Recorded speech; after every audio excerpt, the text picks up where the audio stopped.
Have you ever heard of a knife so small it could disappear in your pocket, yet it terrified governments across the world? Not because it was a weapon of war, but because it was designed so perfectly, so efficiently, that no one could tell if it was a tool for survival or an assassin's weapon in disguise. This wasn't a sword, a dagger, or a bayonet. It was an unassuming folding knife, born in the fires of World War II, and banned for decades because of what it represented: power in the hands of anyone who carried it. Before the war, a pocket knife was just a farmer's companion, a simple tool for cutting rope, sharpening pencils, or trimming wood.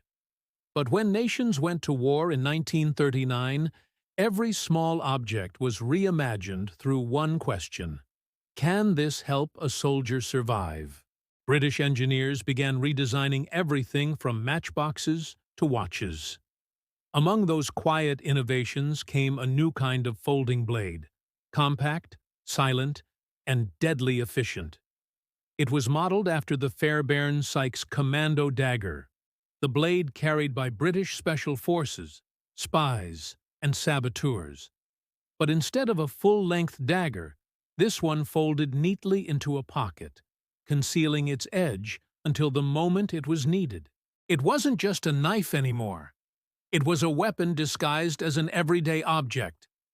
By 1942, these folding knives began showing up in the hands of commandos, paratroopers, and agents of the SOE, the Special Operations Executive, Britain's covert organization for espionage and sabotage. They needed tools that wouldn't give them away if captured. A standard dagger could expose them instantly. But a folding knife? That looked like something any civilian might carry. It could slice parachute cords, cut communication wires, or open ration tins. Yet in the right hands, it could also disable an enemy silently. That dual nature, half tool, half weapon, made it invaluable on the battlefield, and terrifying to governments once peace returned. When soldiers brought these knives home after the war, they didn't see them as dangerous. To them, it was a symbol of ingenuity, a small piece of survival they had earned. But to the authorities, it was something else entirely: a weapon that anyone could hide. The post-war years brought peace and fear. Governments worried that millions of trained veterans were returning home with tools designed for covert killing. Reports of street crimes involving military knives began to surface, and the public grew uneasy about these so-called flick or gravity knives that could open instantly with a single motion. By 1958, the United States passed the Switchblade Knife Act, making automatic and gravity-assisted blades illegal to sell or import. A year later, Britain introduced the Restriction of Offensive Weapons Act, outlawing any folding knife that could be deployed too quickly or locked like a fixed blade. And just like that, an invention born from necessity became a symbol of danger. The irony? It wasn't banned for what it had done, but for what it could do. It was a tool so efficient, it gave ordinary people a soldier's speed and precision in the palm of their hand. If you ever get your hands on one of these forbidden knives today, you'll understand why governments panicked. The craftsmanship was ahead of its time. The blade geometry was double-edged and perfectly symmetrical, allowing for both slicing and piercing with equal control.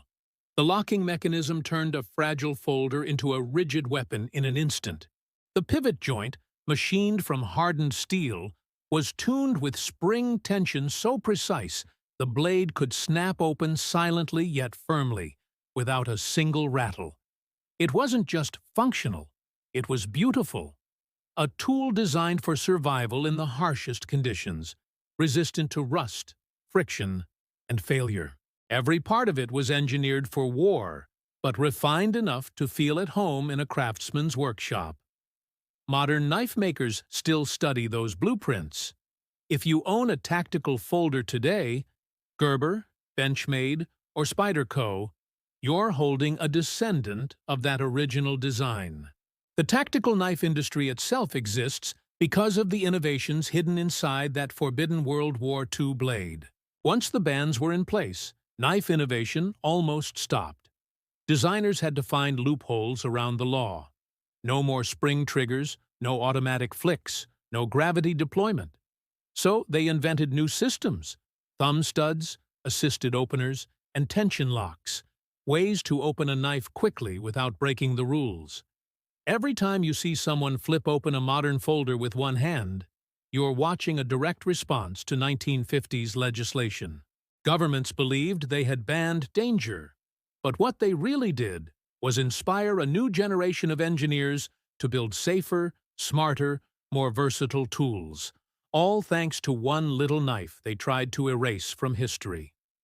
The story didn't end with the ban. Collectors, historians, and survivalists kept the legend alive. Surplus stores quietly traded them, and craftsmen in Europe and Africa adapted the design for farming, hunting, and utility work. To them, it wasn't a weapon. It was just the best-built knife they'd ever used.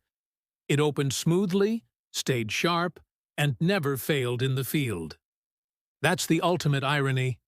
A design once feared as a tool of violence became a blueprint for reliability and craftsmanship worldwide.